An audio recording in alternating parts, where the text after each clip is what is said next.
Waalaikumsalam warahmatullahi wabarakatuh. Wabarakatuh. Alhamdulillahi Rabbil Alamin. Wassalatu wassalamu ala ashrafil anbiya'i wal mursalin. Ala alihi wa ashabihi wa man tabi'ahu bi ihsan ila yaumiddin amma ba'du.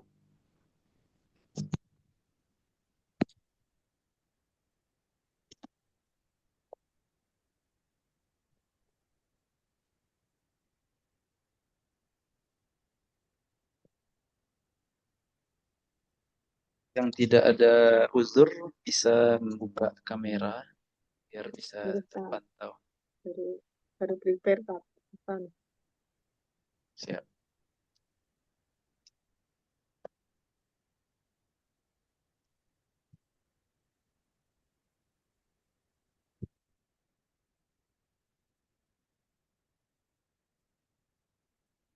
Ya, seperti biasa, insya Allah sebelum kita mulai materi kita pada malam hari ini, maka sedikit murojaah terhadap pertemuan yang kemarin tentang pembatal-pembatal sholat.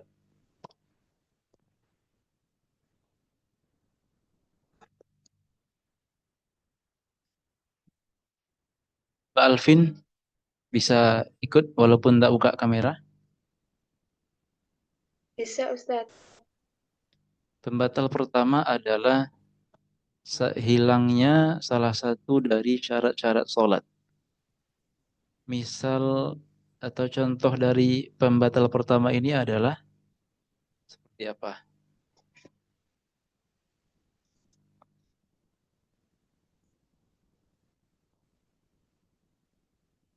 Hilangnya Syarat yang pertama itu suci pakaian, badan, dan tempat dari najis Ustadz.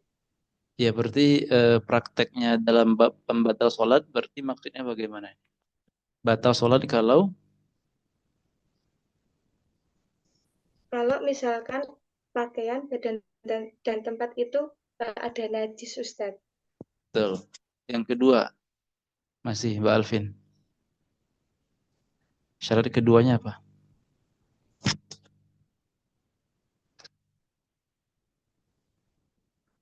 Syarat yang nomor dua, masih Mbak Alvin. Untuk syarat yang kedua itu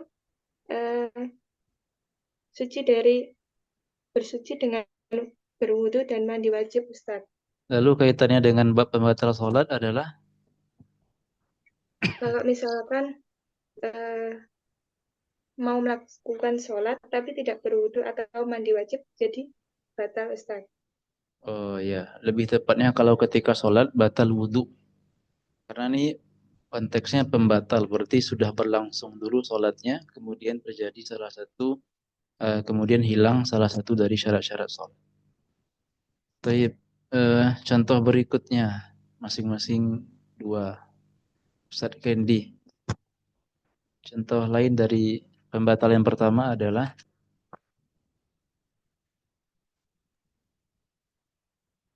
Menutup aurat, Ustaz.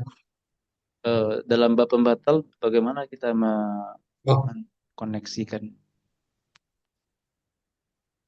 antara syarat dengan pembatal. Menurut yang pertama ini hilangnya salah satu syarat sholat. Ya, misalkan ketika seseorang sedang sholat, tersingkap auratnya, Betul. Dan tidak segera ditutup. dan tidak segera ditutup. Betul. Berikutnya, contoh berikutnya. Kaitannya dengan syarat keempat.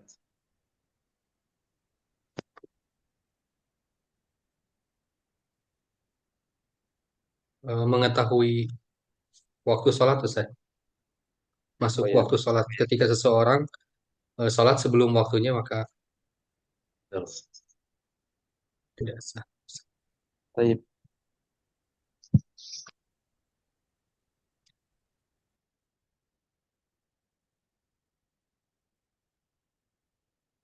Hubungannya dengan syarat kelima. Sekarang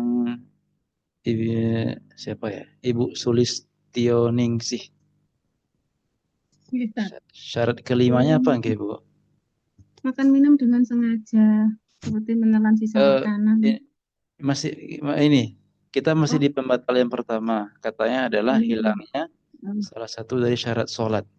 Oh, mencontohnya gitu. Iya, contohnya dan Hmm. kaitannya dengan syarat yang nomor 5. Mungkin bisa dibuka lagi. Pak, eh, ada bukunya nggak, Bu? Ada PDF-nya dicetaknya. Oh, PDF-nya ada. Hmm. Ini Ustaz, meninggalkan sholat secara sengaja. Ya, Usah syarat belum syarat selesai. kelima, syarat kelimanya apa itu, Bu? Syarat sholat yang kelima. Syarat sholat yang kelima, menghadap kiblat. Hadap kiblat. Maka kaitannya dengan pembatal adalah batal kalau Batal kalau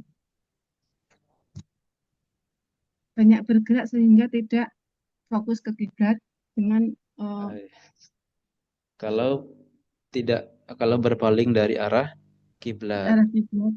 Batal itu ya kalau batal itu kalau bagaimana, Bu? Kalau kepala kita yang nengok kiri Sampai kanan. ke dada kita sampai menengok Ustaz. Oh ya, dada ya Kepala patokannya. mungkin belum batal. Ya, Adapun kalau kepala saja maka tidak batal, ya. iya. Ya, depan, Bu. Apa? Kait berikutnya siapa ya? Eh, Mbak Linia sama ya Linia dulu deh. Kaitannya dengan syarat eh, nomor 7.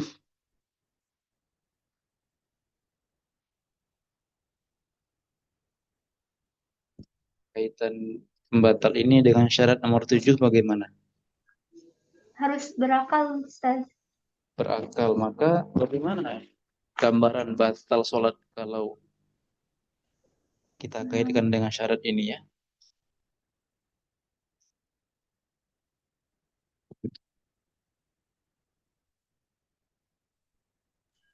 Kalau belum mumayyiz, berarti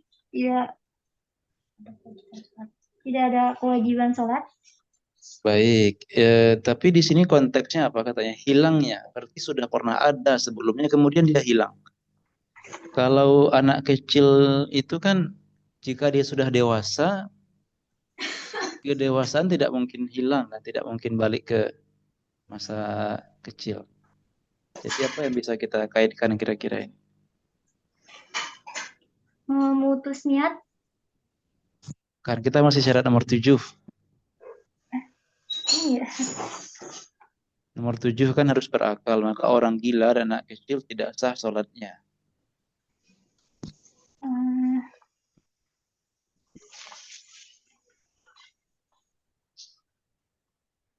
Mungkin bisa dibantu sama adiknya atau kakaknya, Sayyidah. Anak nggak tahu siapa yang lebih tua. Gimana kaitannya dengan syarat nomor 7? Hilangnya salah satu syarat sholat, berarti dia pernah ada, dia sholat ya, dan syaratnya terpenuhi, kemudian syarat tersebut hilang ketika dia sholat. Maksudnya bagaimana?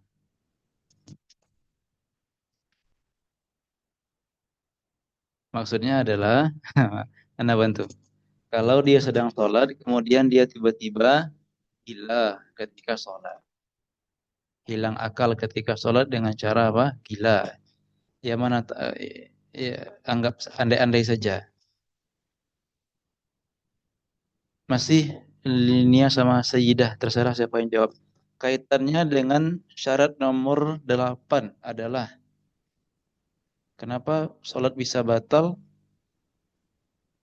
Dikarenakan hilangnya syarat nomor 8. Gambarannya seperti apa? Pas lagi sholat, tiba-tiba datang haid, Ustaz. Ya, betul.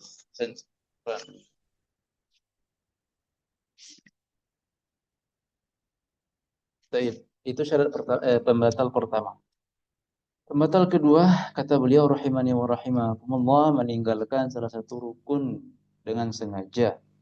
Namun meninggalkannya karena lupa maka tidak batal, namun harus dijemput kembali. Pembatal nomor 3, menambah rukun fi'lah dan seterusnya. Ibu Emi dari Bentuk Rejo nggih? Kalau nggak salah. Iya, Bu. Oke. Bentuk Rejo. untuk rejo nggih. Kemarin anak ceramah ada nggak Ibu di sana? Di masjid mana Ustadz? Abu Bakar. Oh, saya di Ndrojonya, desanya ikut untuk rejo. Oh gitu. Kirain dekat Abu Bakar. Boten. Batalnya sholat karena menambah rukun fi'liyah. Rukun fi'liyah itu maksudnya rukun apa nggih, Bu? Rukun fi'liyah itu yang Berupa apa? rukun fi'liyah gerakan atau bacaan ya kemarin ya. Soalnya nggak bisa bahasa Arab. yang berupa gerakan, fi'liyah, gerakan. Gerakan. Ya. Contoh menambah rukun fi'liyah seperti apa yang membatalkan itu, Bu? Misalnya rukuk 3 kali gitu, Ustaz. Iya, dua atau tiga kali, betul. Berarti bisa kita pahami kalau menambah atau mengulang rukun qauliyah yang berupa ucapan batal nggak, Bu? Kalau yang berupa yang ucapan tidak, Ustaz. Tidak. Contohnya membaca Al-Fatihah 2 kali ya. Baik. Peran, Ibu.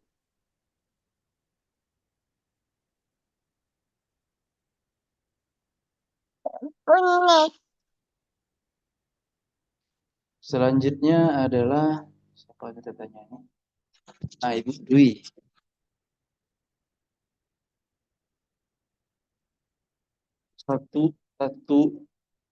Satu gerakan bisa membatalkan tidak?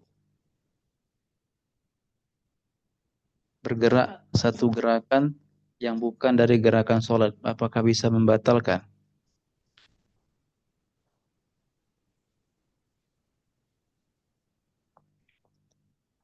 Ibu Dwi bersama kita? Ya, karena belum Ustaz, karena belum lebih dari 3 kali.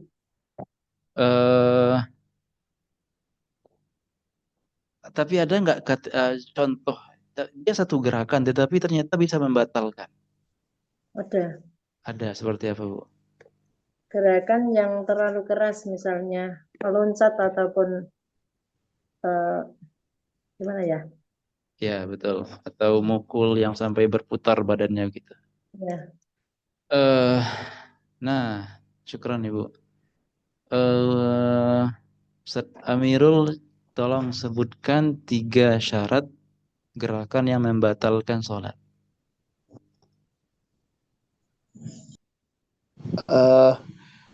Tiga gerakan berturut-turut. Ya. Tiga gerakan berturut-turut. Kemudian dia mengalih arah daripada kiblat.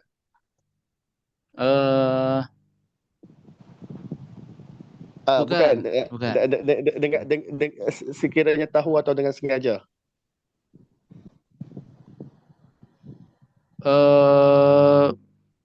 Bukan juga. Kalau bergerak ini walaupun karena lupa 3 kali berturut-turut batal. Ini satu lagi syaratnya apa nih? Sudah 2 nih. 3 kali berturut-turut, satu lagi bergerak dengan apa?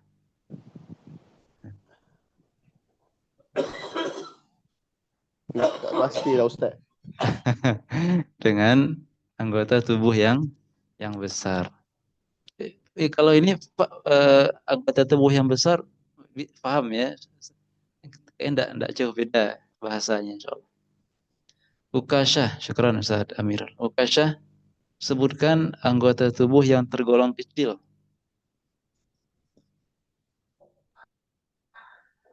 Yang kecil, Ustaz? Ya. Seperti jari jemari, ya. telinga, lidah, terus 2 bibir, terus apa lagi ya? Zakar. Satu lagi.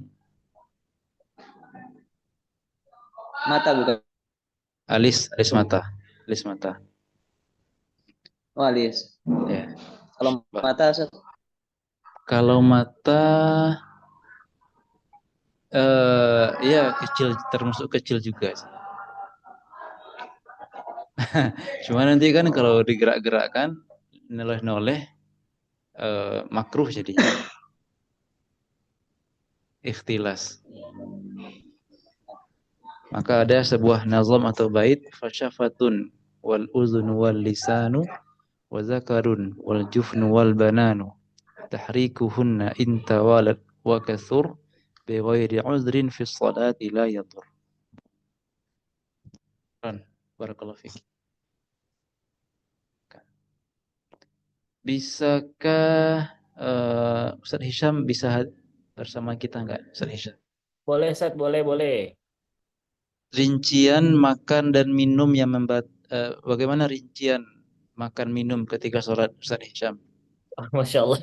Bismillah. Jadi semisal kan di sini disebutkan kalau misalnya makan minum secara sengaja, kalau dia secara sengaja walaupun sedikit batal gitu. Kalau banyak ya apalagi gitu. Nah, tapi kalau misalnya lupa gitu ya, lupa atau nggak tahu gitu ya, kalau misalnya sedikit maka kalau misalnya lupa ataupun nggak tahu segala macam, kalau sedikit dimaafkan, kalau banyak ya nggak diterima gitu ya. Bagaimana banyak sedikit ya mungkin kalau sedikit 3 butir gitu ya. Kalau udah 1 genggam itu mah apa gitu. Nah, sama kalau misalnya kejadian misal di eh, dalam lambung naik.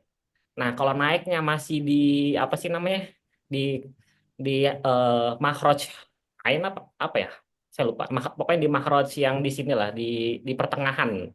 Apa, di makhraj yang tenggorokan yang pertengahan, kalau misalnya masih di situ, belum naik di atasnya masih aman gitu ya. Tapi kalau udah sampai di mulut, jangan ditelan, karena itu berarti udah makan setur. Nah, itu. Insya Allah. Betul. Jazakallah khair.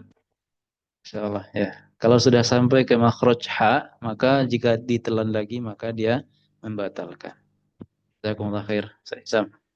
Kapan mulai daurahnya nih sama Abdurrahman ini? Nanti bulan depan itu. Bulan depan, insya Allah. Siap.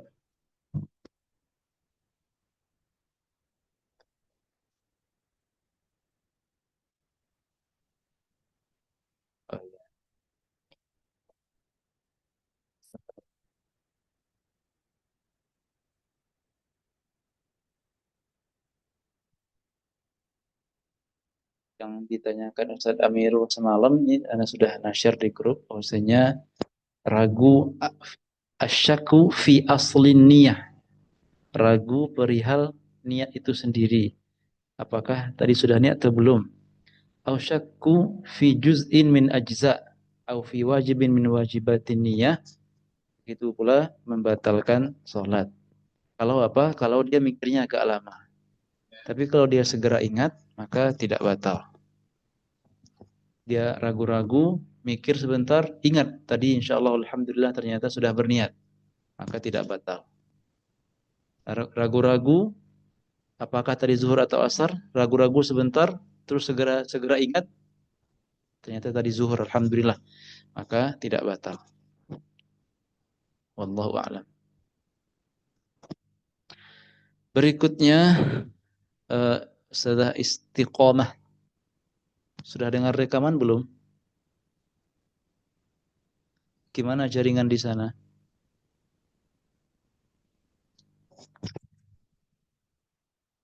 Jaringannya aman? Belum, Ustaz. Soalnya jaring. Oh.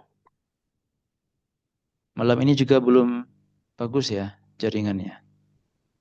Ya enggak apa-apa. Atau enggak usah buka kamera biar Masih tersendat-sendat. Kalau buka kamera mungkin memberatkan. Taib, enggak apa-apa. Kita tanya sekarang.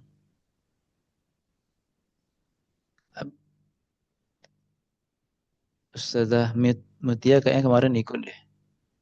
Di akhir-akhir. Contoh memutus rukun fi'liyah demi mengerjakan hal yang sunnah. Seperti apa contohnya? Yang membaca doa kunut itu, Ustaz? Iya, gambaran lengkapnya seperti apa? Jadi dia memutus rukun yang berupa gerakan demi kembali menjemput hal yang sunnah. Jadi seharusnya kan ketika kita mau membaca doa kunut kan kita masih berdiri. Ya, Kemudian karena di hari itu lupa, langsung ruku, terus teringat belum baca doa kunut, memutus ruku dan berdiri, Ustaz. oh Jadi ya, itu, memutus sujud barangkali maksudnya. Ya, maaf. dia sudah sujud kemudian berdiri kembali. Syukran. Namun contoh yang ada di kitab adalah memutus apa? Memutus dia sudah berdiri kemudian kembali melakukan tasyahud awal. Barakallahu fikum. Ini barangkali murojaah singkat kita pada malam hari ini. Maka pada malam hari ini kita masuk ke pembahasan atau bab keempat dari bab sholat. Pertama tentang syarat, yang kedua tentang rukun, yang ketiga tentang pembatal, dan yang keempat tentang zikir ataupun bacaan yang kita baca ketika sholat.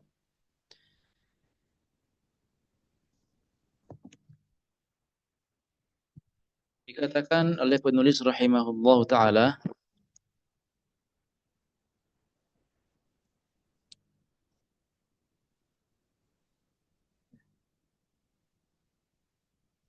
wa mimma yata'akkadu ma'rifatuhu, salah harokat ini, azkarus salati wa nahnu nadhkuruha biikhtisar.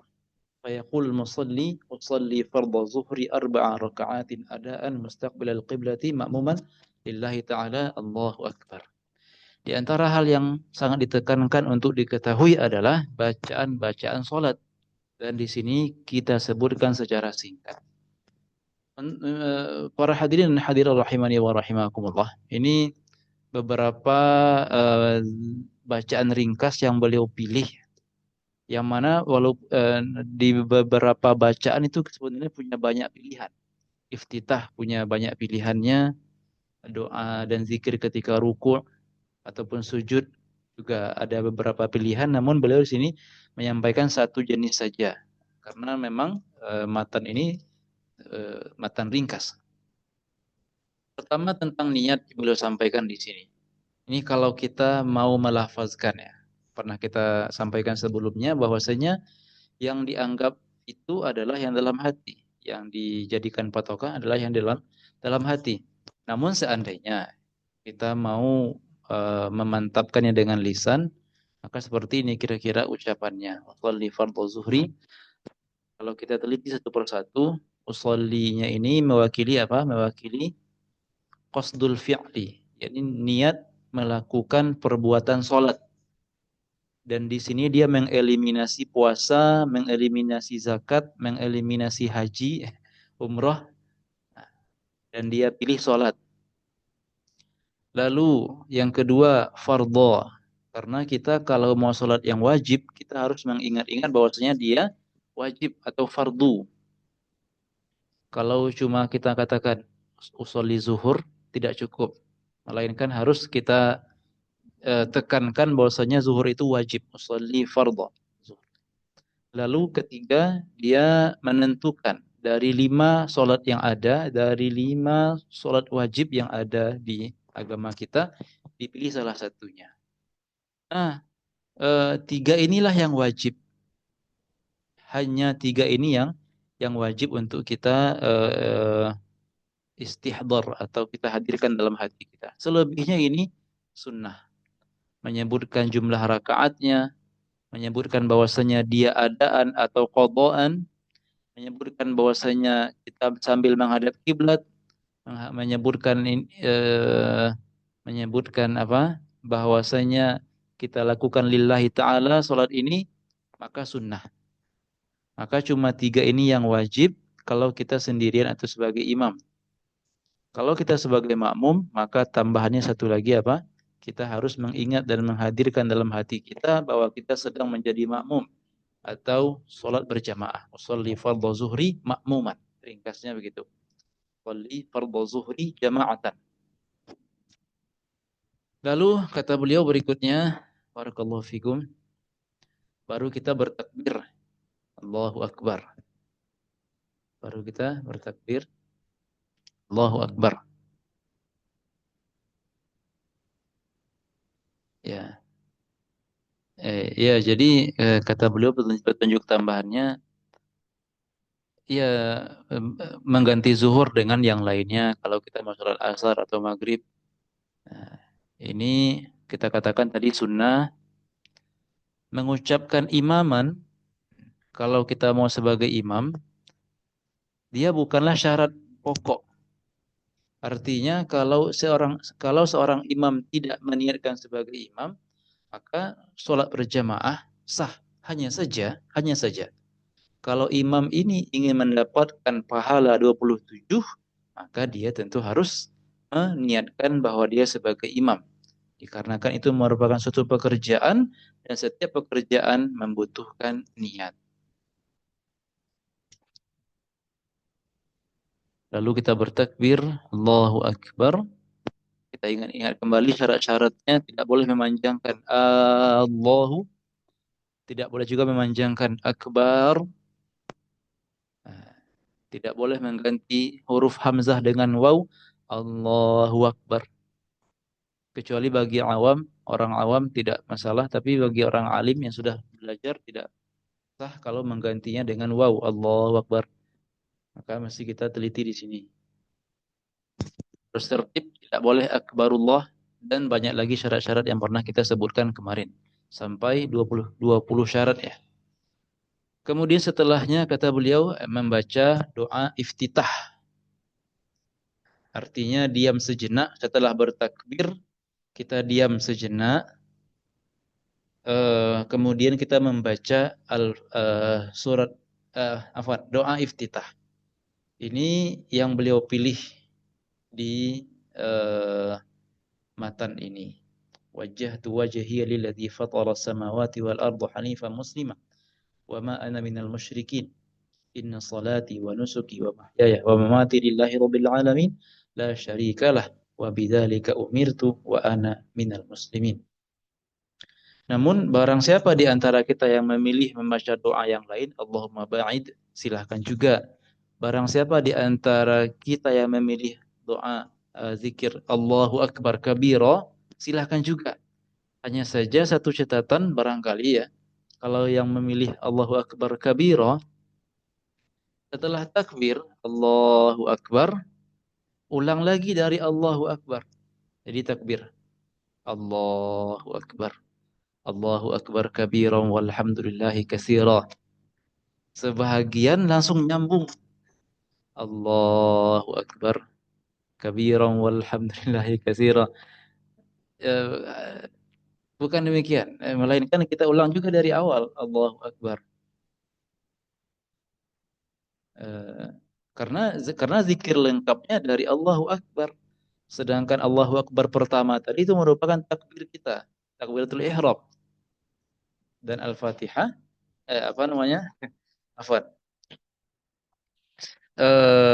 Allahu Akbar kabira tersebut mulainya juga dengan Allah. Jadi dua kali membaca Allahu Akbar. Satunya untuk takbiratul ihram, satunya untuk doa iftitah. Selanjutnya kita diam sejenak, diam sebentar, sekejap. Setelah itu kita baca a'udzu billahi minasyaitonir rajim. Ini merupakan sunnah. Dan disunahkan israr, membacanya secara lirih atau pelan. Itu tidak menjaharkan. Tetapi seandainya kita lupa, kemudian terbaca keras, a'udzubillahi minasyaitonir rajim, bismillahirrahmanirrahim, tidak masalah. Karena enggak haram kok menjaharkan a'udzubillah. Barangkali janggal aja menurut masyarakat. Ini barusan salat Isya barusan ana jahar a'udzubillah di masjid dekat rumah. Karena persiapan karena baca-baca buku Al-Azkar Imam An-Nawawi, tidak sengaja tadi menjaharkan a'udzubillah. Tapi tidak batal sholat karena dia bukan pembatal sholat. Nah, barakallahu fikum. Lalu baru setelahnya kita membaca Al-Fatihah.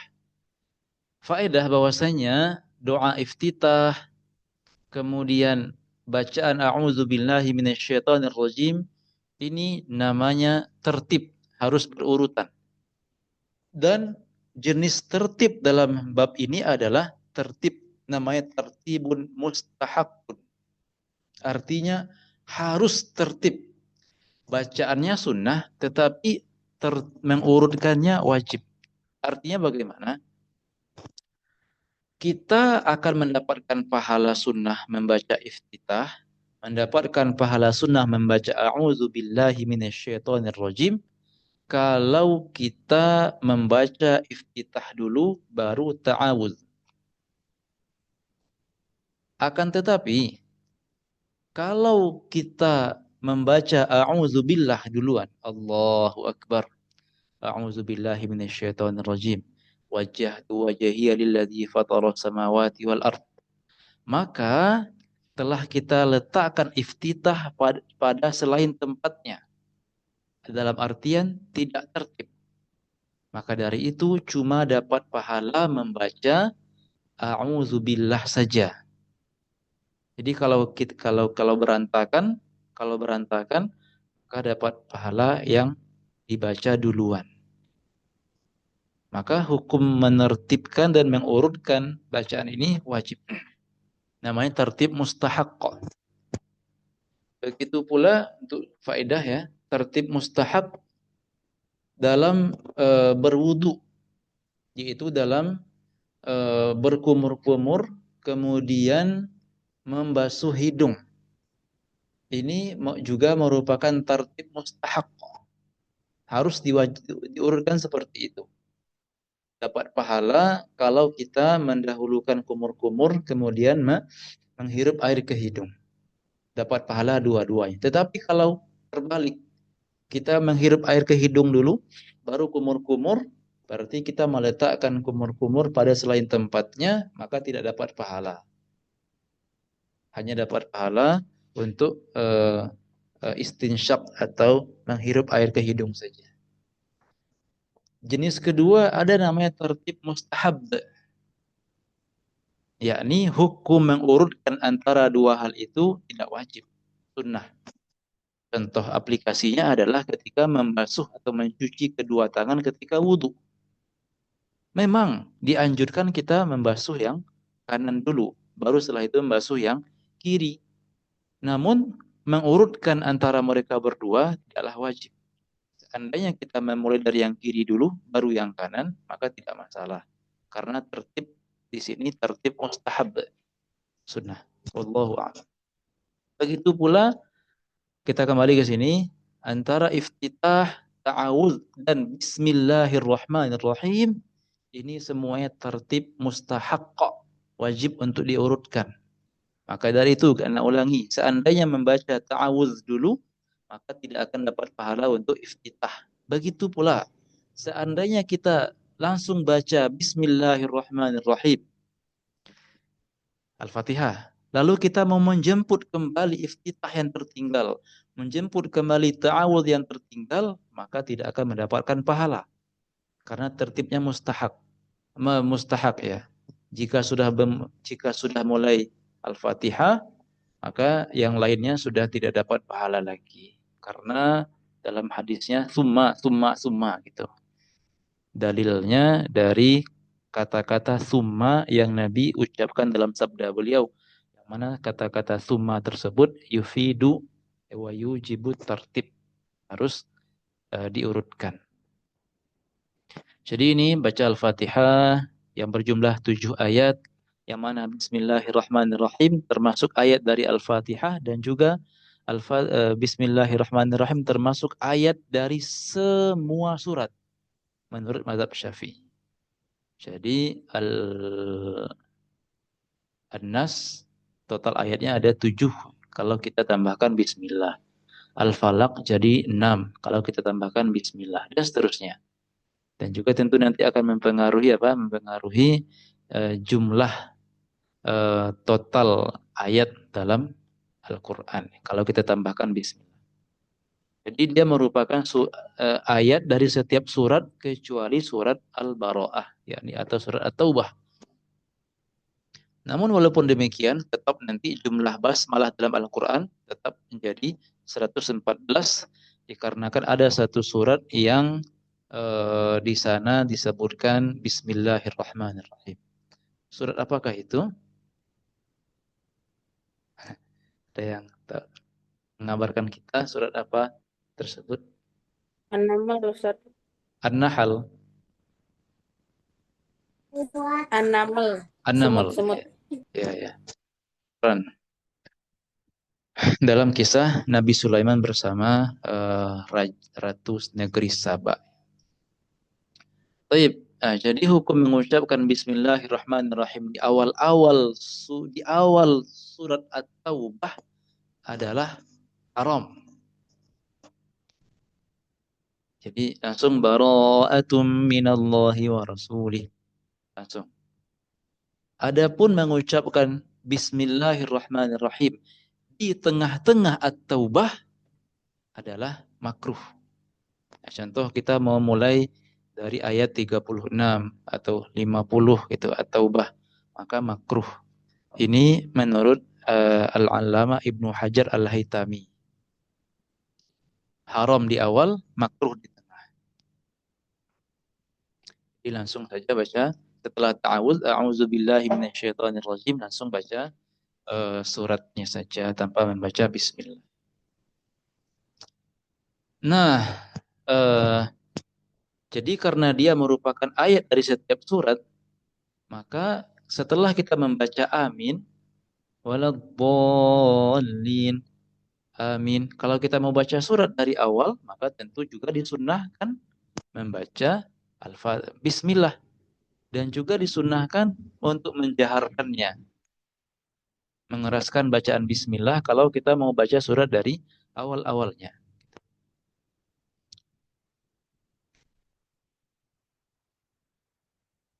Baik, alhamdulillah ar-Rahmanir-Rahim. Dan jangan lupa perhatikan semua tasydid-tasydidnya. Setelah baca Al-Fatihah, kita diam sejenak, lalu kita mengucapkan amin. Yang mana Nabi bersabda, "Man wafaqa ta'minuhu ta'minal malaika, ghufira lahu ma taqaddama min dzambi." Idza amana al-imam fa aminu. Nabi mengatakan, jika imam amin mengucapkan amin, maka wahai para makmum, ucapkan jugalah amin. Barang siapa yang bacaan aminnya bertepatan dengan bacaan amin malaikat, akan diampunkan dosa-dosanya yang telah berlalu. Jadi satu dengan satu kata, Bapak Ibu, teman-teman, ikhwan akhwat, bisa menghapuskan dosa yang telah berlalu. Mengucapkan amin. Oh ya, faedahnya adalah bahwasanya amin ini adalah satu-satunya gerakan dan bacaan yang kita di situ berbarengan dengan imam. Amin ini satu-satunya bacaan atau gerakan, ya, perbuatan ketika sholat yang mana kita berbarengan dengan imam. Sedangkan yang lainnya, ruku kita agak terlambat dari imam. Begitu juga gerakan-gerakan yang lainnya. Al-Fatihah contohnya kita baca setelah imam. Jadi cuma satu amin ini gerakan yang bacaan yang dikeraskan, ya, atau perbuatan yang tampak yang mana kita berbarengan dengan imam. Kemudian kita diam sejenak, lalu membaca surat dari Al-Quran. Summa yaqra' as-surata. Setelah membaca surat, Imam An-Nawawi rahimahullah ta'ala lebih mentafdil, mengutamakan surat pendek yang sempurna dibandingkan yang panjang. Contohnya, kalau kita mau baca surat pendek tetapi sempurna dari awal sampai akhir, lebih utama dibandingkan ayat lain yang panjangnya serupa dengan itu tapi nggak sempurna satu surat.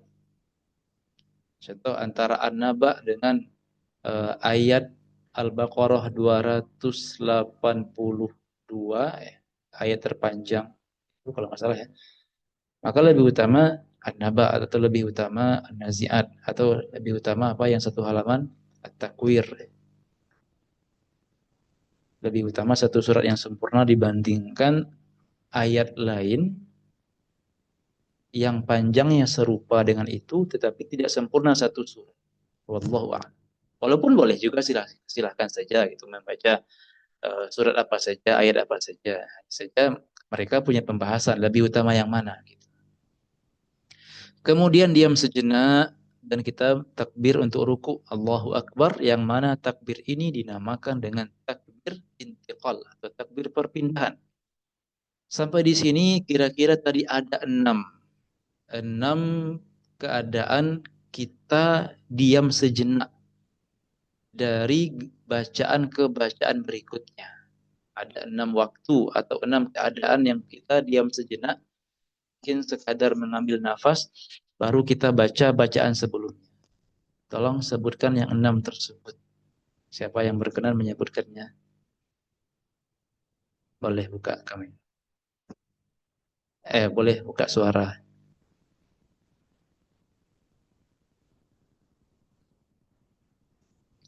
Enam keadaan kita dianjurkan sukut, saktah atau diam. Baru kita membaca bacaan sebelumnya. Ustaz Mahfud Afandi ini kayak foto ya, tapi kayak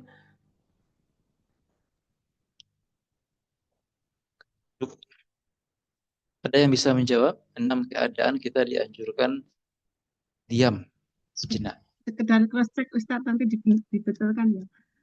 Iya Bu. Ini mengecek tadi pemahaman saya. Mungkin ada yang salah, nanti dibetulkan. Oke. Yang pertama setelah niat kita berhenti sejenak, kemudian kita membaca doa iftitah, kemudian diam sejenak, ta'awud, diam sejenak, basmalah, langsung terus Al-Fatihah. Diam sejenak, surat yang dari Al-Quran, diam sejenak baru takbir. Nah, ya. Jadi, syukran. Nanti akan berjumlah 6. Betul. Pertama, antara takbir ke iftitah ya. 1. Yang kedua, antara iftitah ke a'udzubillah minasyaitonirrajim. Yang ketiga, antara a'udzubillah menuju Al-Fatihah. Yang keempat, dari waladhdallin menuju amin. Yang kelima, dari amin menuju surat pendek. Yang keenam, dari surat pendek menuju takbir ruku. Itu dia 6 keadaan yang kita dianjurkan diam di sana. Taib, Allahu Akbar sambil mengangkat tangan, takbir menuju ruku. Ketika ruku' kita membaca Subhana Rabbiyal Azim 3 kali. Minimal 1 kali. Subhana Rabbiyal Azim. Wa bihamdihi ini Allah tambahan di mana ya. Tetapi tadi Anda coba cek-cek di kitab Al-Azkar Imam An-Nawawi belum Anda temukan. Intinya bacaan ruku' Subhana Rabbiyal Azim atau pilihan lain Subhanakallahumma Rabbana wa bihamdika Allahumma ghfirli. Minimal 1 kali, afdolnya 3 kali, dan maksimalnya 11 kali. Lalu, Sami Allahu liman hamidah. Ini dibaca oleh semua orang, baik dia sebagai imam, ataupun sebagai orang yang sholat sendirian. Begitu juga bagi makmum. Nabi bersabda, "Idza qala al-imamu sami'allahu liman hamidah faqulu rabbana walakal hamdu." Jika imam mengucapkan sami'allahu liman hamidah, wahai makmum ucapkanlah rabbana walakal hamdu atau rabbana lakal hamdu. Menurut ulama Imam mazhab Syafi'i maksudnya adalah wahai makmum ucapkanlah rabbana lakal hamdu setelah kalian juga mengucapkan sami'allahu liman hamidah. Nah, ini memang khusus cuma satu mazhab Syafi'i saja yang menganjurkan makmum membaca Sami Allahu liman hamidah seingat ana. Lalu setelahnya kita baca zikir yang tidak Rabbana lakal hamdu mil'u, bisa mil'a, bisa juga mil'us samawati, mil'as samawati, mil'ul ardi wa mil'al ardi wa mil'u wa mil'a ma syi'ta min syai'in ba'du. Atau juga ada tambahan dalam riwayat yang lain, Rabbana lakal hamdu hamdan katsiran thayyiban mubarakan fih. Tadi kita ulangi, ini matan ringkas, jadi beliau memilih satu saja dari berbagai macam zikir yang bisa kita ucapkan. Mil'us samawati wa mil'ul ardi, ada tambahan wa mil'u ma bainahuma wa mil'u ma syi'ta min syai'in ba'd. Tapi ini sudah mewakili insyaallah. Minimal Rabbana walakal hamd. Rabbana lakal hamdu. Kalau kita mau pendek-pendek, Rabbana lakal hamdu. Takbir menuju sujud, Allahu Akbar, dan membaca doa atau zikir sujud Subhana Rabbiyal A'la 3 kali, atau Subhanakallahumma Rabbana, kadang kalau nggak sholat nggak ingat ya, Subhanakallahumma Rabbana wa bihamdika Allahumma ghfirli. 3 kali sempurnanya, maksimal 11 kali, minimal 1 kali. Lalu kita sujud, setelah saya sujud, kita apa sekarang nih? Duduk antara 2 sujud, bertakbir Allahu Akbar dan membaca Rabbighfirli warhamni wajburni warfa'ni warzuqni wahdini wa'afini. Sepengetahuan ana, hadisnya cuma sampai wa'afini. Dan sementara ini yang ana dapati wa'fu anni, ini tambahan dari Imam Al-Ghazali.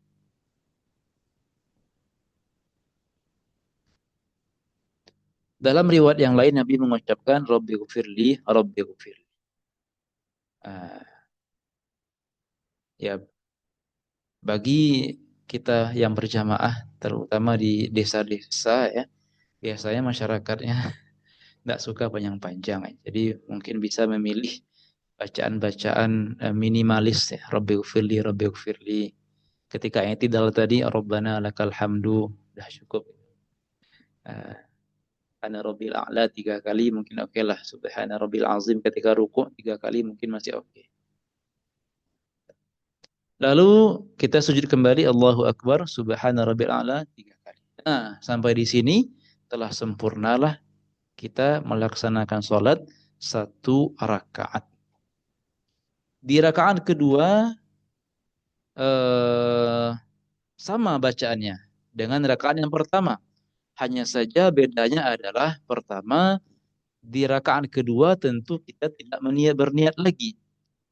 Dan juga di rakaat kedua kita tidak takbiratul ihram lagi. Dikarenakan dia cuma di awal-awal sholat saja.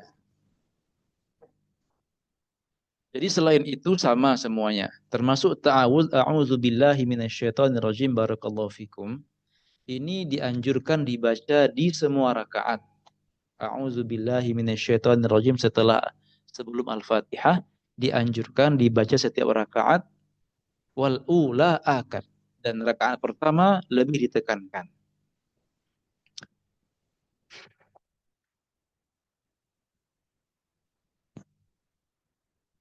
Nah, jadi sampai di sini beliau ini konteksnya sudah menyelesaikan 2 rakaat. Lalu berikutnya beliau mengatakan kepada kita, seandainya sholat kita lebih dari 2 rakaat, maka tentu pada rakaat kedua kita ada tambahan tasyahud awal. Tambahan tasyahud awal. Yang mana hukumnya adalah hukum tasyahud awal.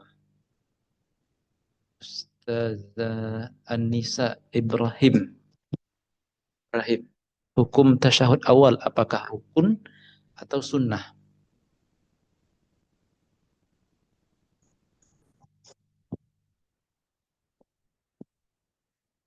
Hukum tasyahud awal. Ada nggak kita? Tadi ada. Sunnah, Ustaz, sunnah. Oh, siapa tadi yang jawab? Ustaz Fauzan. Ya. Sunnah, oke. Sekarang apakah dia sunnah muakkad atau sunnah yang ghairu muakkad? Ustaz Mahfuz, tumben ya. Abad ya. Oh iya, Muakkad Ustaz. muakkad betul. Ya. Dinamakan juga dengan sunnah ab'ad. Ya, abad. Tumben Ustaz Mahfuz bisa ini online. Betul. Barakallahu fikum. Sunnah ab'ad. Yang mana beda nanti mungkin di kesempatan berikutnya. Yang mana tasyahud awal atau sunnah ab'ad atau sunnah muakkad tersebut jika ditinggalkan maka nanti mesti diganti dengan sujud sahwi. Ustaz, mau nanya Ustaz. Siap. Tasawuf awal misalkan di rakaat kedua lupa Ustaz. Ya. Apakah kita disunnahkan di rakaat ketiga tasawuf awal Ustaz atau tidak disunahkan gitu Ustaz? Mau nanya. Kita kerjakan sujud tasawuf pasti, cuman apakah boleh kita di rakaat ketiga sujud tasawuf awal atau tidak Ustaz? Atau disunahkan atau tidak usah gitu Ustaz? Kalau dia sudah dilupakan di rakaat kedua, maka tidak boleh diganti di rakaat ketiga. Kalau diganti atau kita kerjakan di rakaat ketiga dengan sengaja, maka batal sholat kita. Dikarenakan kita telah menambah gerakan yang ghairu masyru', yang tidak disyariatkan. Jadi sudah lewat Ustaz, sudah lewat. Tinggal nanti diganti saja dengan sujud sahwi. Kecuali lagi masbuk Ustaz ya. Kalau masbuk kan kadang-kadang yang ketiga gitu kita jadi ikut tahiyat juga, ikutin imam misalnya Ustaz. Nah, ya betul. Beda Kecuali kalau itu ya. Ya, beda kalau lagi makmum atau masbuk. Ya. Beraturan kadang-kadang, afwan. Enggak beraturan ya, kadang-kadang rakaat pertama itu tasyahud, kadang-kadang maka beda kalau jadi makmum. Tadi ada pertanyaan nih. Ustaz, seandainya kita masbuk di rakaat keempat, otomatis kita sebagai makmum ngikut tasyahud bersama imam. Imam sudah rakaat keempat, sedangkan kita masih yang pertama itu. Maka tentu otomatis kita harus ngikut tasyahud bersama imam. Nah, ketika imam sudah salam dan kita mau menyempurnakan sholat kita, berdiri ke rakaat kedua, apakah di rakaat kedua ini mesti tasyahud lagi? Atau sudah cukup tadi yang di pertama?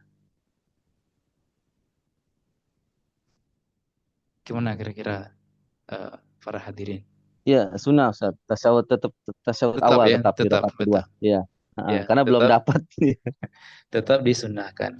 Karena memang begitu. Kalau kita sudah mandiri ketika kita sudah pisah dari imam, maka kembali ke aturan awal. Rakaat kedua, ya aturannya ada tasyahud. Maka mesti tasyahud. Walaupun tadi sudah pernah tasyahud di rakaat pertama. Dikarenakan yang tadi itu karena mutaba'ah, karena ngikuti. Ya, Ustaz Findra ada nggak malam ini? Nggak ada ya? Tumben. Tamam, kita lanjutkan. Ini bacaan tasyahud yang beliau pilih dalam kitab ini. At-tahiyyatul mubarakatus salawatut thayyibatu lillah. Ada juga at-tahiyyatu lillah wassalawatu wathayyibat. Assalamu alayka ayyuhan nabiyyu wa rahmatullahi wa barakatuh. Assalamu alayna wa ala ibadillahis salihin. Asyhadu an la ilaha illallah wa asyhadu anna Muhammadan Rasulullah. Setelahnya kita membaca sholawat Allahumma sholli ala Muhammad. Nah, jadi ketika tasyahud awal maka yang sunnah hanya sampai sholawat saja. Atau lebih tepatnya pada tasyahud awal yang sunnahnya hanya sampai Allahumma sholli ala Muhammad saja. Sedangkan wa ala ali Muhammad sampai ujungnya tidak disunnahkan ketika tasyahud awal. Kecuali kalau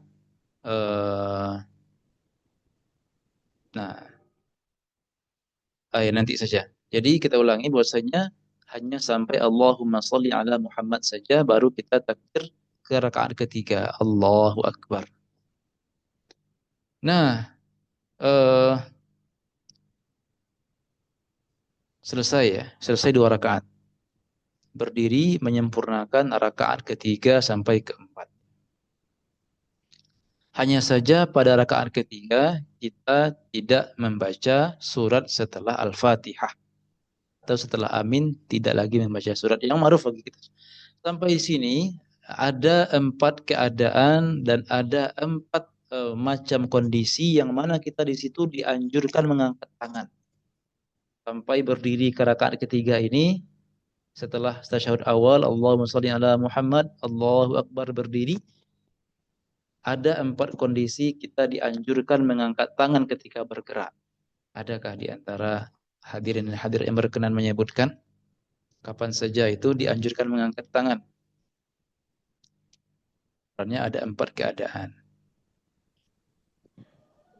Ustaz, saya cuba Ustaz. Tafadhal. Sebelum rukuk, bangun dari rukuk, bangun dari tahiyat awal, dan juga takbiratul ihram. Ahsanta. Keren. Pertama ketika takbiratul ihram Allahu Akbar. Kedua ketika kita mau rukuk. Yang ketiga ketika mau i'tidal. Dan terakhir ketika kita bangkit dari tasyahud awal. Adapun ketika hendak sujud maka tidak dianjurkan mengangkat kedua tangan.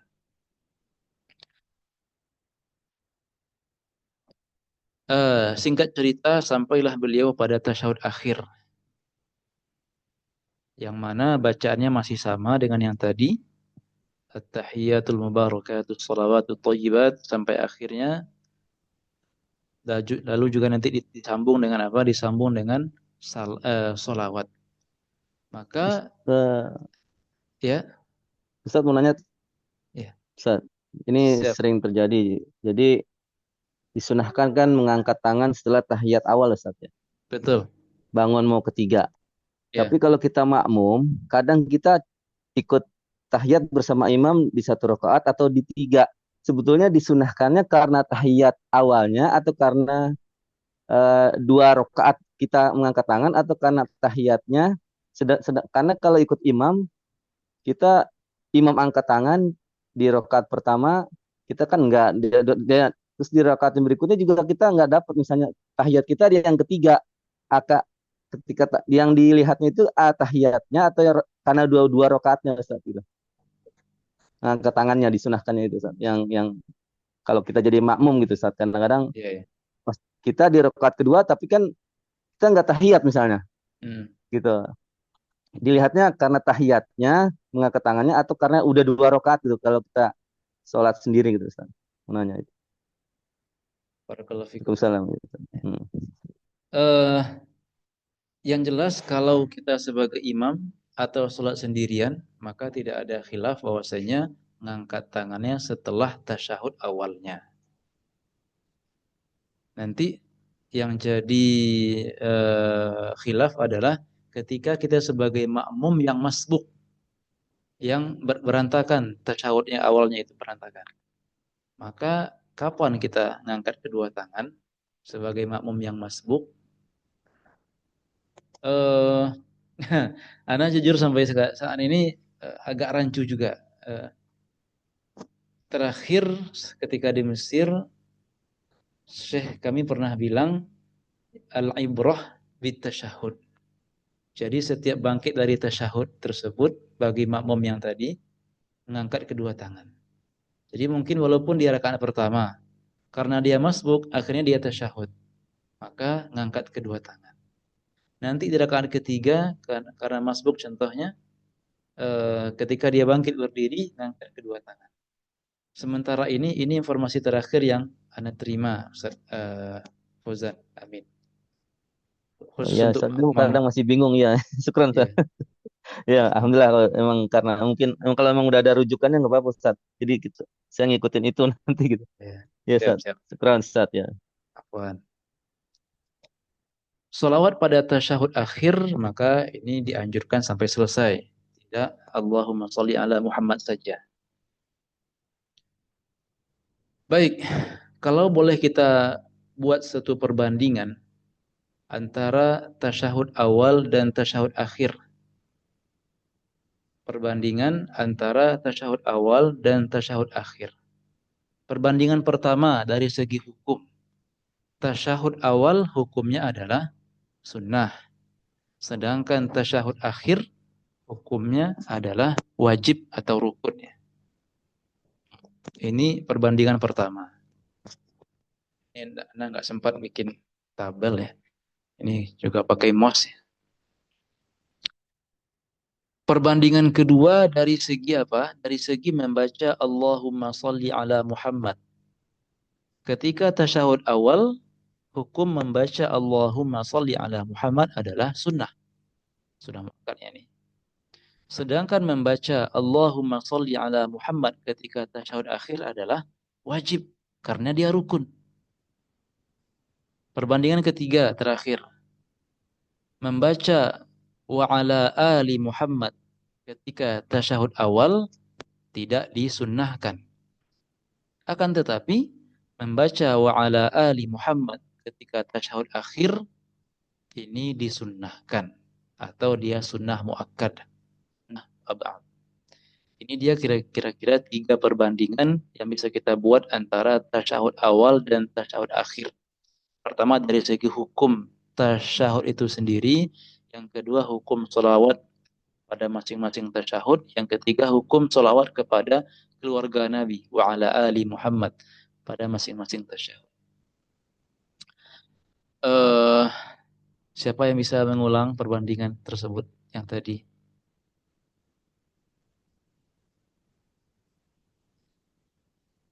Sebelum Anda tunjuk. InsyaAllah Ustaz. Tafadhal. 3 perbandingannya Ustaz. Tahiyat awal itu sunat, tahiyat akhirnya itu rukun atau wajib. Kemudian selawatnya juga sunat Allahumma shalli ala Muhammad, dan tahiyat akhirnya selawat itu juga rukun kauli. Kemudian makruhnya sambungnya wa ala ali sayyidina Muhammad, namun sunnah bagi tahiyat akhir Allahumma wa ala ali sayyidina Muhammad. Sahih. Ahsantum. Masyaallah. Barakallahu fikum. Tamam. Setelah kita selesai dari sholawat, maka dianjurkannya kita membaca doa sebelum salam. Di antara yang dipilih oleh penulis adalah Allahumma ghfir lima qaddamtu wa ma akhartu wa ma asrartu wa ma a'lantu wa ma asraftu wa ma anta a'lamu bihi minni antal muqaddim wa antal muakhir la ilaha illa anta. Ada juga pilihan lain, ini ijtihad beliau sendiri. Rabbana atina fid dunya hasanah wa fil akhirati hasanah wa qina azabannar. Dan juga mungkin yang masyhur, ini paling masyhur, Allahumma inni a'udzubika min azabil qabri wa min azabin nar wa min fitnatil mahya wal mamat wa min fitnatil masihi ad-dajjal. Baru kita mengucapkan Assalamualaikum warahmatullahi wabarakatuh. Ya. Ini ada khilaf juga sampai mana kita maksimal mengucapkannya. Ini agak berbeda, penulis sendiri berbeda. Tadi di bab rukun, bagi yang coba ngecek di bab rukun itu beliau kalau nggak salah cuma sampai warahmatullah deh. Nah di bab bacaan sholat ini beliau sampai baca wabarakatuh. Maka dari itu kata Imam An-Nawawi rahimahullah ta'ala dalam kitab Al-Azkar, yang mu'tamad atau yang lebih kuat adalah sampai warahmatullah saja. Sedangkan wabarakatuh ini ghairu masyhur anin nabi. Tidak terkenal dan tidak dikenal, yakni mungkin sekali atau beberapa kali saja Nabi membaca demikian. Maka kebanyakan sampai warahmatullah. Baik salam pertama Assalamualaikum warahmatullah ataupun salam kedua Assalamualaikum warahmatullah. Nah, maka dari itu menurut Imam Ibnu Hajar Al-Haytami, wabarakatuh ini hanya dibaca ketika sholat jenazah saja. Ketika sholat jenazah salam kita baca sampai wabarakatuh. Selain sholat jenazah maka sampai warahmatullah saja. Wallahu alam, tapi al-amru wasi' di sini ya. Perkara ini luas. Kalaupun kita pernah dengar nanti imam sampai wabarakatuh, pernah dengar imam sampai wabarakatuh, tak ada masalah juga. Karena memang ada hadis, suatu riwayat yang mencantumkan demikian. Nah, jadi ini semua beliau ambil dari Al-Azkar, teman-teman sekalian. Tadi Anda coba baca Al-Azkar ini kurang lebih beliau ringkas dari atau hampir mirip ya dengan Al-Azkar. Hanya saja tadi ada beberapa tambahan. Seperti tambahan ketika zikir ruku' ataupun zikir sujud, yang mana intinya ketika ruku' tersebut kita mengagungkan Allah Subhanahu wa taala. Subhana rabbiyal azim wa bihamd subhana rabbiyal azim. Jadi yang Anda dapati cuma sampai subhana rabbiyal azim saja. Belum sampai sekarang belum Anda dapati ya, karena mungkin belum banyak baca juga. Wa bihamdihnya belum Anda dapatkan. Kemudian Rabbana atina hasanah wa fil akhirati hasanah tadi yang kita baca tadi juga tambahan dan ijtihad dari penulis Safinatus Shalah sendiri dan tidak disebutkan Imam An-Nawawi di kitab beliau. Paling tersisa azkar zikir ba'da salat. Zikir ba'da salat, kalau kita buka buku-buku mazhab biasanya itu belum tertib ya, belum diurutkan. Maka barangkali untuk mudahnya kita lihat saja Hisnul Muslim. Barangkali. Dan juga ini di antara faedah tentang berdoa setelah sholat. Ini bisa kita lihat di hadis nomor 179 dari Nabi ditanya, ayyud du'ai asma', doa apa yang paling didengar? Nabi menjawab, qala jawful lail al-akhir, tengah malam yang terakhir. Ini akhir ujung-ujung malam. Wa duburu shalawatul maktubat, dan di ujung ataupun di akhir setelah salat yang wajib. Maka ini di antara dalil dibolehkannya atau barangkali dianjurkannya membaca doa setelah salat. Dan seterusnya.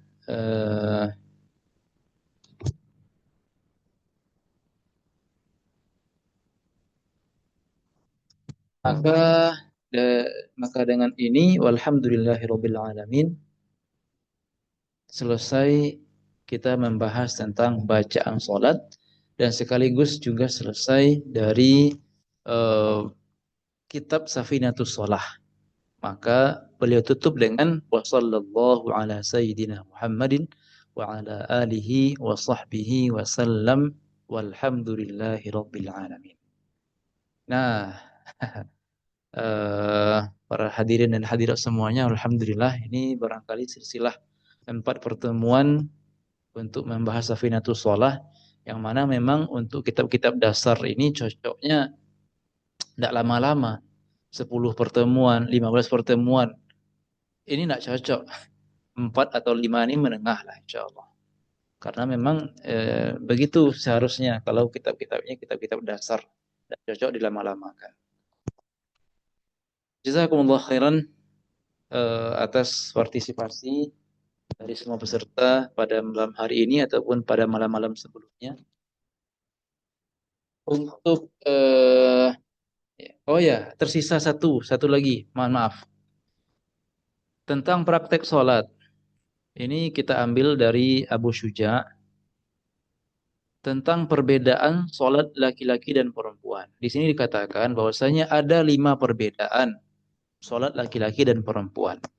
Pertama, farrajulu. Ini Anda tidak bisa nunjuk ya.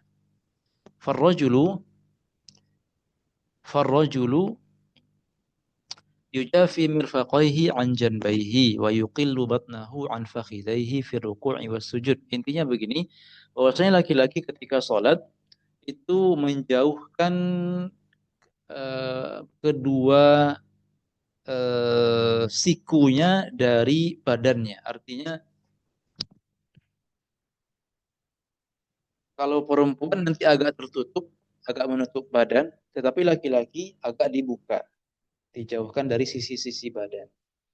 Lalu kedua kata beliau adalah wa yuqillu batnahu an fakhidaihi fi ruku' was sujud. Ketika kita ruku', maka kita jauhkan. Ketika kita sujud demikian juga kita jauhkan perut kita dari paha kita. Beda dengan perempuan, nanti boleh disebutkan bahwasanya perempuan itu yadhum ba'duha ba'dhan. Ketika sujud ya dirapatkan perut dengan paha. Karena memang fitrah perempuan kan tertutup. Lalu ketika takbir pun demikian ya. Kalau kita sebagai laki-laki ngangkat tangannya sampai ke telinga, sedangkan perempuan dianjurkan sampai bahu saja. Dan di setiap takbir, baik ketika mau ruku, ketika mau ya tidak demikian. Ini sunnah, ini sunnah. Tidak wajib, ini sunnah. Lalu perbedaan berikutnya adalah nomor 3, bahwasanya laki-laki mengeraskan suara di sholat-sholat yang mungkin yang mana memang dia dianjurkan mengeraskan suara di sana.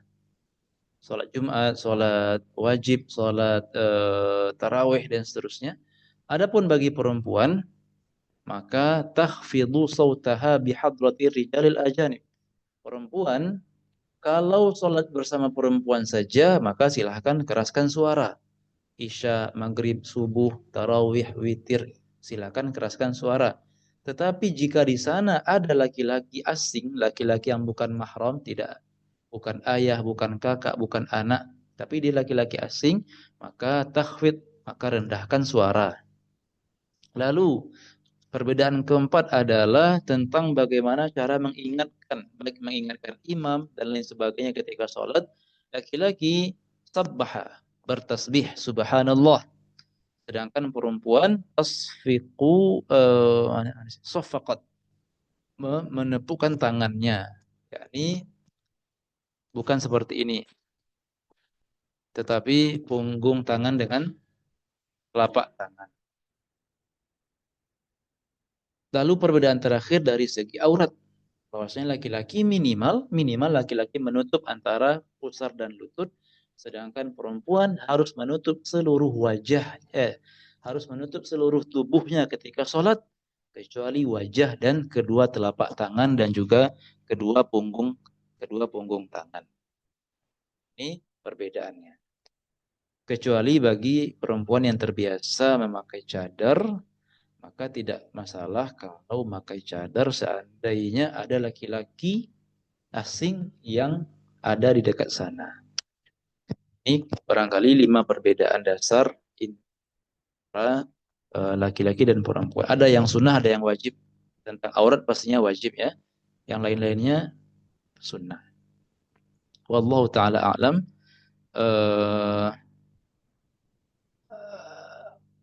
Ada pertanyaan sampai di sini sebelum kita tutup para semuanya.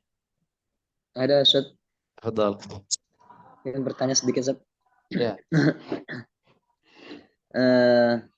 Tadi kan kita sudah membahas tentang azkar dalam gerakan-gerakan. Apakah boleh kita menggabungkan berbagai macam azkar di suatu tempat gitu? Misalnya kan azkar sujud riwayat dari Nabi banyak. Nah, boleh nggak kita memakai berbagai macam azkar sujud pada satu sujud gitu? Dan azkar-azkar lainnya. Misalnya doa istiftah pada sholat munfarid. Tamam. Menggabungkan antara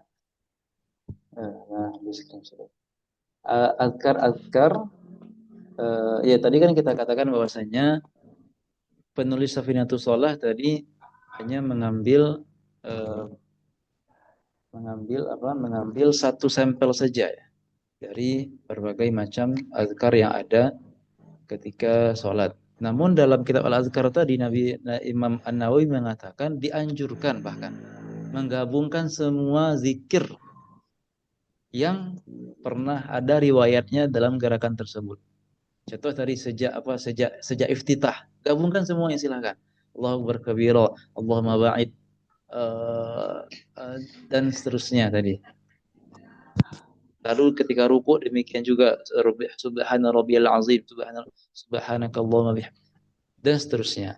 Kecuali bagi imam yang mana makmumnya tidak ridho dipanjangkan, maka lebih utama dipendekkan. Nabi mengatakan idza shalla ahadukum linnas falyukhaffif, idza shalla li nafsihi falyutawwil masya.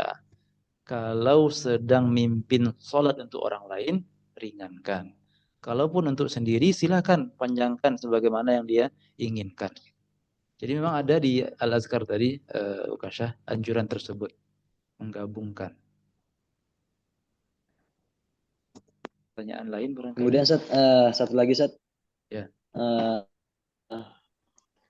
Kita pernah mendapatkan di masyarakat ada imam yang membaca waladhdallin rabbighfirli terus amin. Nah, apakah itu ada asarnya Ustaz? Mohon maaf, sampai sekarang Anda belum dapatkan itu, Masya. Mungkin Anda kurang baca ya, tapi sampai sekarang belum dapat. Nyuri kesempatan mungkin ya. Rabbighfirli, amin. Kesempatan nih untuk berdoa ampunan. Diaminkan juga sama masyarakat yang lain. Anda belum tahu sama sekali. Belum dapat, mohon maaf. Pertanyaan lain? Ustadz, boleh tanya sesuatu yang mungkin tidak termasuk di sini. Iya, Bu. Ini kemarin menyangkut sholat berjamaah. Dan suatu hari saya safar, kemudian saya melakukan sholat maghrib sama isya secara berjamaah. Waktu itu imam sholat maghrib, saya ketinggalan, saya masbuk. Terus saya belum sempat menutup rakaat yang kekurangan di sholat maghrib. Kemudian imam langsung melanjutkan sholat isya dengan cara dijamak. Terus saya akhirnya menambahkan rakaat maghrib yang belum selesai sholat isya. Itu gimana Ustadz? Oh, saya bingung toh, saya sholat lagi. Saya juga nggak ngerti itu. Itu gimana baiknya Ustadz? Apa harus mengulang juga atau gimana? Saya kemarin mengulang dari rumah, tak ulang lagi karena saya ragu-ragu gitu.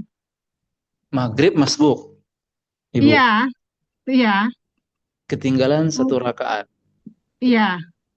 Oke. Terus isaknya dijamak sama beliau imam. Saya nggak ketinggalan gitu ya. Belum sempat menambah rakaat yang di sholat maghrib. Berarti tadi maghrib masih 2. Iya. Terus setelah itu salam atau langsung gabung ke isya itu, Bu? Langsung salam, gak juga langsung beliau langsung isya dijamak. Karena memang waktu itu memang safar. Terus setelah isya baru ditambah satu maghrib, satu rakaat yang kurang tadi. Iya gitu. Itu saya juga bingung itu. Terus akhirnya saya di rumah juga bingung, saya kodok lagi sholat isya maghrib sama isyanya. Alhamdulillah. Berarti sudah aman Ibu. Karena saya juga nggak ngerti asal di mana. Ya sudah, daripada saya ragu-ragu, udah cariin lagi gitu. Memang tadi belum sah itu maghribnya. Maghribnya tidak bisa dikorting, tidak bisa dipangkas jadi 2 rakaat. Tetap harus 3. Kalau maghrib belum sah, otomatis nanti isya juga tidak akan sah. Jadi ketika itu tidak ada yang sah ketika di masjid itu. Untung Ibu pulang di rumah. Alhamdulillah. Iya, cuma saya sudah jam 10 malam itu saya kira mungkin lebih itu saya maghrib saya lanjutin isya. Oh ya, alhamdulillah berarti sudah. Ya udah, kalau itu saya juga bingung Ustaz gimana tadi.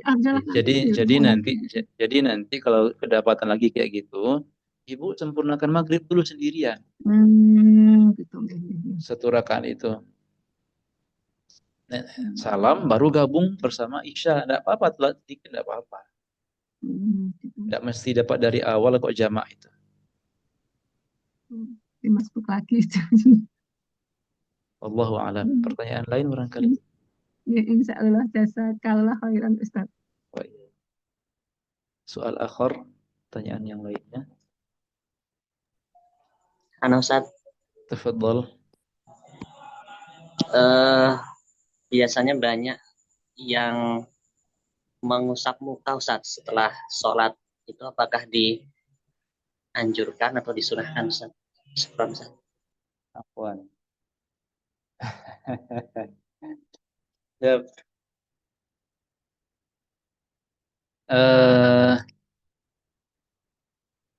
Tamam.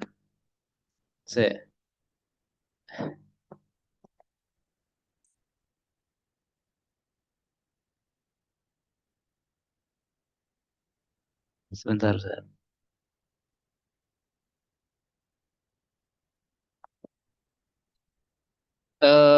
Ini baru juga tadi ana baca, Ustaz. Nah, ini hadis 191. Walaupun memang ini tidak masyhur kitabnya ya. Rawaina fi kitab Ibni As-Sunni an Anas radhiyallahu anhu qala kana Rasulullah sallallahu alaihi wasallam idza qadha salatahu masaha jabhatahu biyadihi yumna.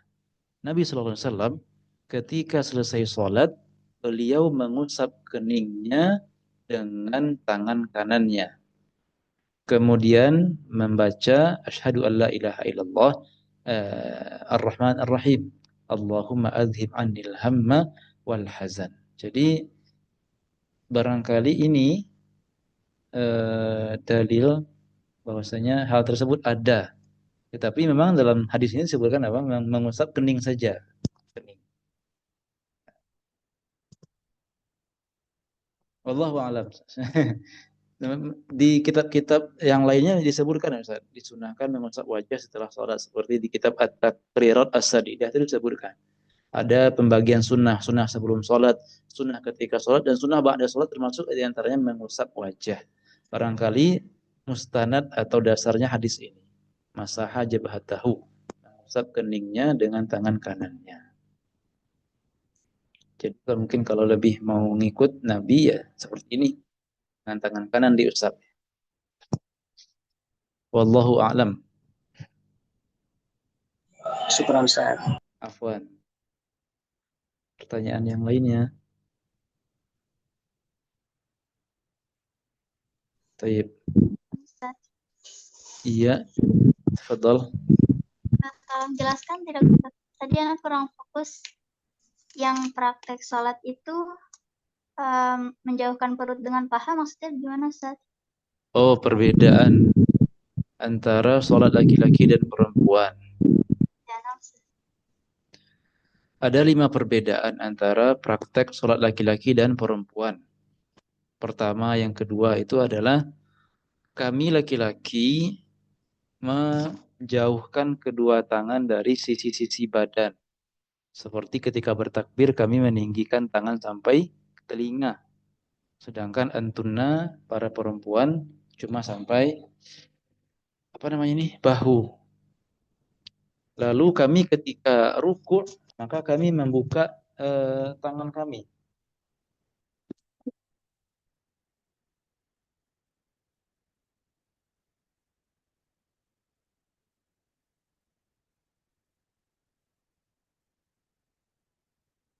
Kami rukuk, kami agak membuka tangan. Ketika sujud pun demikian, agak dibuka.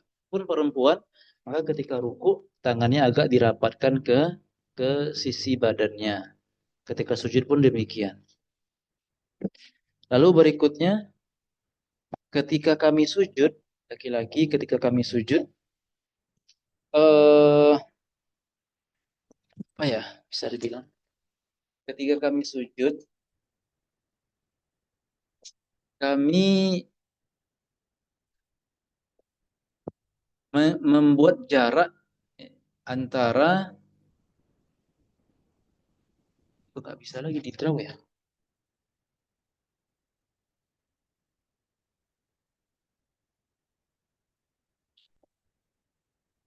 Sekarang di layar kelihatan apa?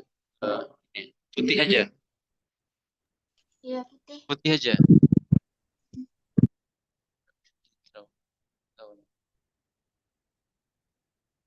Oh ini. Kami ketika Ketika sujud, ini kepala kami contohnya. Nah, ini punggung ya. Jadi dibuat jarak antara, mohon maaf, gambar seadanya. Antara perut ke paha ini jarak. Adapun perempuan maka ini contoh saja ya. Maka agak seperti ini. Jadi menutup agak dekat perut ke paha bagi perempuan. Mungkin bisa terbayang kalau kami agak ada jarak space dari perut ke paha. Selama memungkinkan kondisi masjid dan sebagainya. Tapi perempuan agak bergaya, agak menutup, artinya agak dekat paha ke perutnya. Jadi terkesan menutup diri begitu. Nah, itu perbedaan antara laki-laki dan perempuan. Lalu tadi tentang aurat ya. Jelas bahwasanya aurat laki-laki antara pusar sampai lutut, dan perempuan harus menutup seluruh tubuh kecuali wajah dan telapak tangan. Dan terakhir tadi tentang cara mengingatkan ketika sholat. Mungkin cara mengingatkan imam ketika sholat. Laki-laki bertasbih, perempuan menepuk tangannya. Itu penjelasan ulangnya.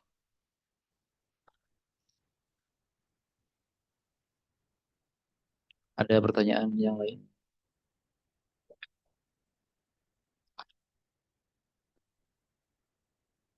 Baik, jazakumullah khairan, sudah sabar Masya Allah sampai malam ini dan juga sampai jam segini. Ini yang pernah Anda dapatkan ijazahnya dari Syekh Ahmad Al-Jauhari Al-Misri pada tahun 2021 yang lalu, dan insya Allah ya pengumuman setelah ini, setelah ini akan ada ujian. Oke, bisa dilihat di layar sekarang tampilannya apa nih? Bisa terlihat ya. Jadi ini nanti ada pertanyaan ulangan 100 saja kok, enggak 1000. 100 soal. Mungkin kita kasih waktu berapa hari ya? 3 hari deh. Insya Allah malam ini sudah bisa dikerjakan. 1 soal bernilai 1 poin. Nah, nanti bagi yang berhak, insya Allah akan kita buatkan ijazahnya. Akan kita buatkan ijazahnya, insya Allah. Kemudian itu pengumuman pertama tentang ujian. Lalu pengumuman kedua adalah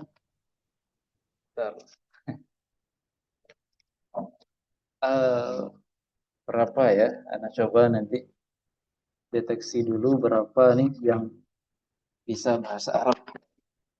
Nah, ada sertifikat, ada ijazah.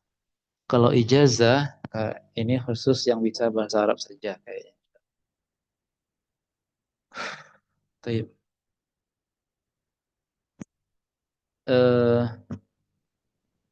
Anda coba yang Anda tahu ndak Anda tanya. Ustazah An-Nisa, hal tasma'inani am la? Na'am Ustaz. Aina taskunin al-an?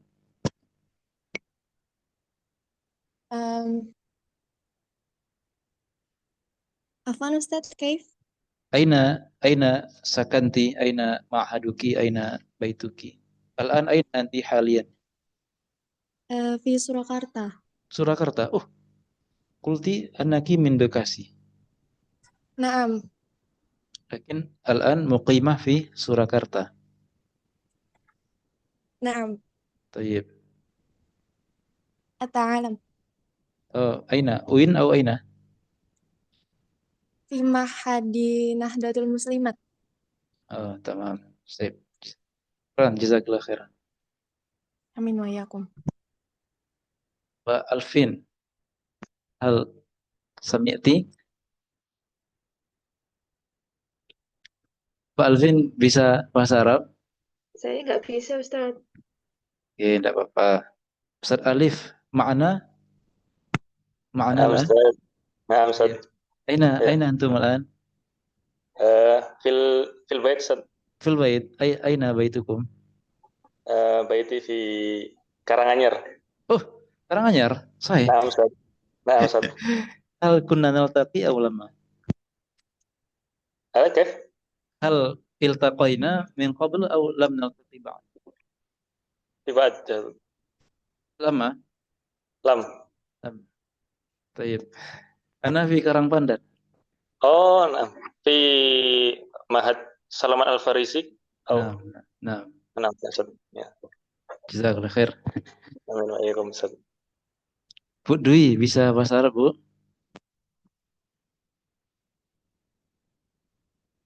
Bu Dwi ada nggak? Kapan? Iso bahasa Arab, Bu? Sakit buatan. Enggak, belum bisa, Ustaz. Tulis tapi. Oke. Belum bisa, Ustaz. Enggak apa-apa, Bu, enggak apa-apa. Keren. Ibu, ya, Bu. Ustaz, ini baterainya udah habis. Oh iya, enggak apa-apa, enggak apa-apa. Iya. Ibu Emi tadi belum bisa juga dorong sinau bahasa Arab. Ana coba. Ini Bu, belajar bahasa Jawa juga ini, Bu. Oke, enggak apa-apa. Oh, Hisham nih lah syak ini. Ustaz Fauzan Amin, makna Tidak terlalu bisa, Ustaz. Tidak terlalu bisa. Oke, tidak apa-apa. Istiqomah, hal tasma'ina am la? Sami'ati? Sauti? Mansat Baik, aina tuqimina al-an? min Sulawesi. Al-an anti fi Sulawesi. Naam, Ustaz. Fi ayyi ma'had? Mad al-Wahyain. Al-Wahyain. Ayu marhalah fi dzalikal ma'had? Baklirius atau ayu marhalah? Ustazah fi huna. Oh, Masya Allah. Yani zalikal ma'had marhalah ma ba'da sanawiyah. Oke.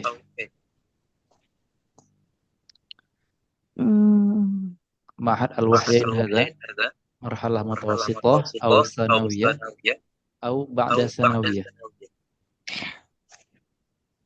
Sanawiyah mutawassithah. Tamam.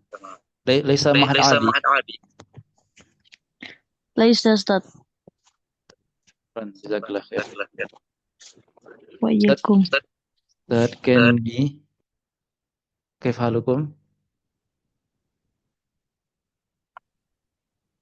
Belum lancar, Ustaz. Di khairin walhamdulillah. Baik.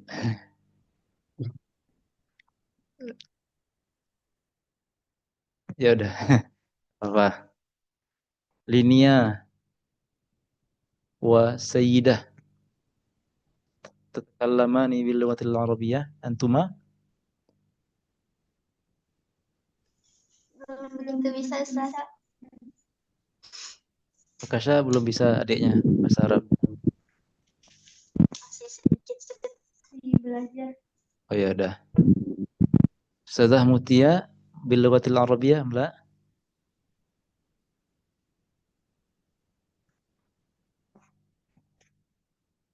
Ustazah Mutia bil lughatil arabiyyah?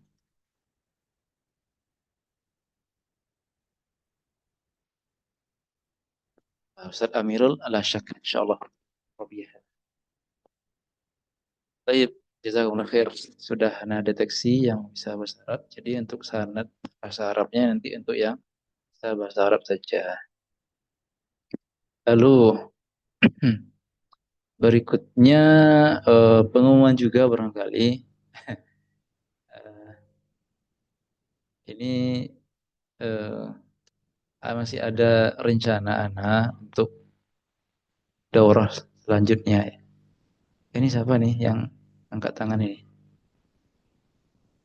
Saya Ustaz. Maaf Ustaz. Tafadhal.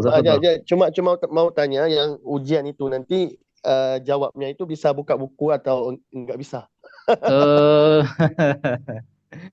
La. Biduni kitab. Oke. Nah, ujian siap. Ujian tambah kitab ya. Ya, yang jawabnya harus terus kali jawab semua ataupun bisa dibuat contoh hari ini sedikit lagi esok sedikit atau syaratnya gimana?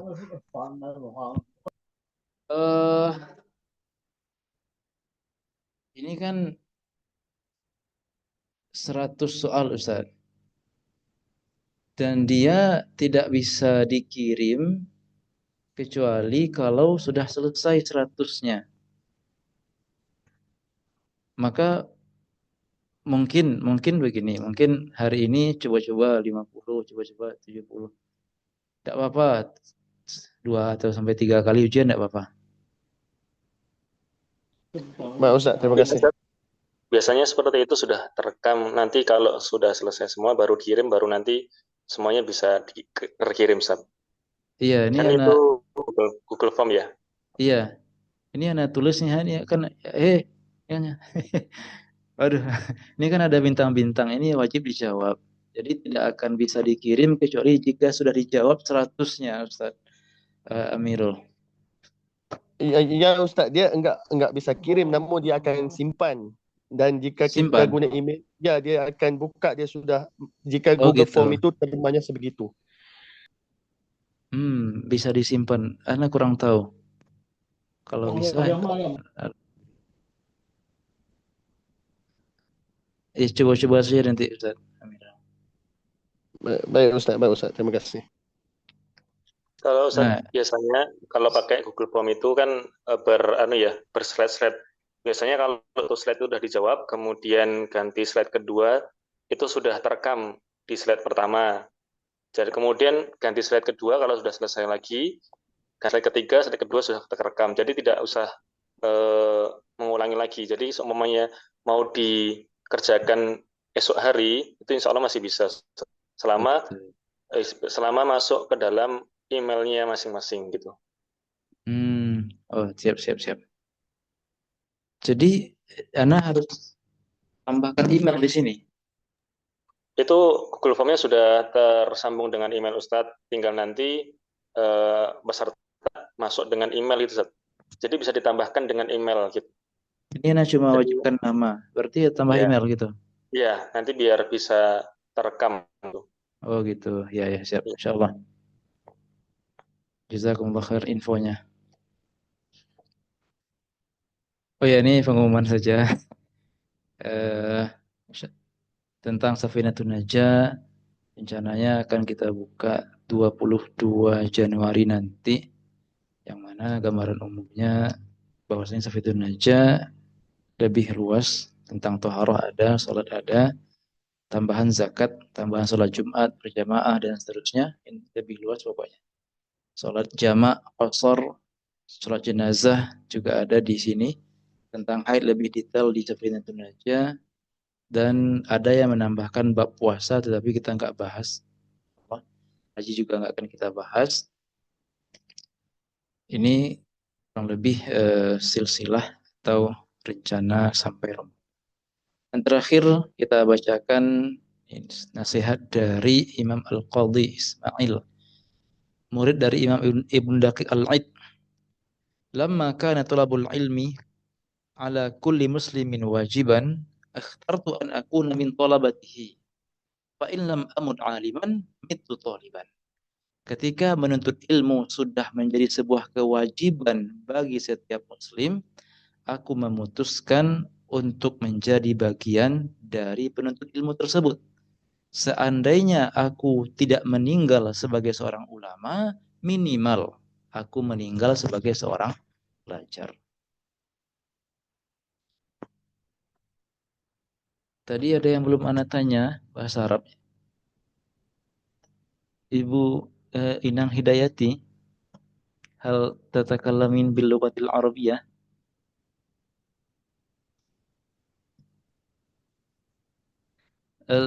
lam asma'. Nah, Ustaz, insyaallah natakallama biluqatil arabiyyah qalilan. Baik, syukran. Para hadirin, ini Ibu Ana. Ibu saya ikut juga malam ini. Insyaallah. Naam. Assalamualaikum Ibni.